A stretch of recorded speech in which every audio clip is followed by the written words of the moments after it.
Hello అండి అందరికీ. ఈరోజు మీకు నేను ఒక మంచి టిప్తో మీ ముందుకైతే వచ్చాను. ఏం లేదండి, మనం ఎప్పుడు తెల్లగడ్డలు వలచాలనుకున్నా మనకు చేతులు నొప్పి పడతాయి.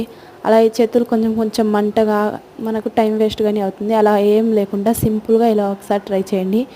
ఏం లేదండి, ముందుగా తెల్లగడ్డల్ని ఇలా పీసెస్గా చేసుకొని, అంటే పోతీలుగా చేసుకొని, అందులో ఒక 2-3 స్పూన్స్ ఆయిల్ వేసేసి బాగా, అందులో కొంచెం నేను ఆయిల్ ఎక్కువ ఉందని ఇక్కడ మైదా పిండి కొంచెం కలిపాను, దానికి దీనికి సరిపోతుందని.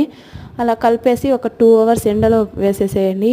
ఆ తర్వాత మనకు ఎవరి మీద అయితే కోపం ఉంటుందో ఒక క్లాత్లో వేసుకొని, మనకు ఎవరి మీద అయితే కోపం ఉంటుందో వాళ్ళని తలుచుకొని ఒక 2-3 దెబ్బలు కింద బాగా కొట్టేసేయండి.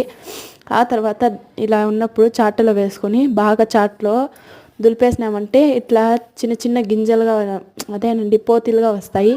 అవి సపరేట్గా, తోలు ఉన్నవి సపరేట్గా చేసుకుంటే, ఇవైతే నేను తోలు తీసినవి అండి, ఇవి తోలు తీయనివి. ఇవి కొన్ని అయితే మనం తీసుకోవడానికి చాలా ఈజీగా ఉంటుంది కదా.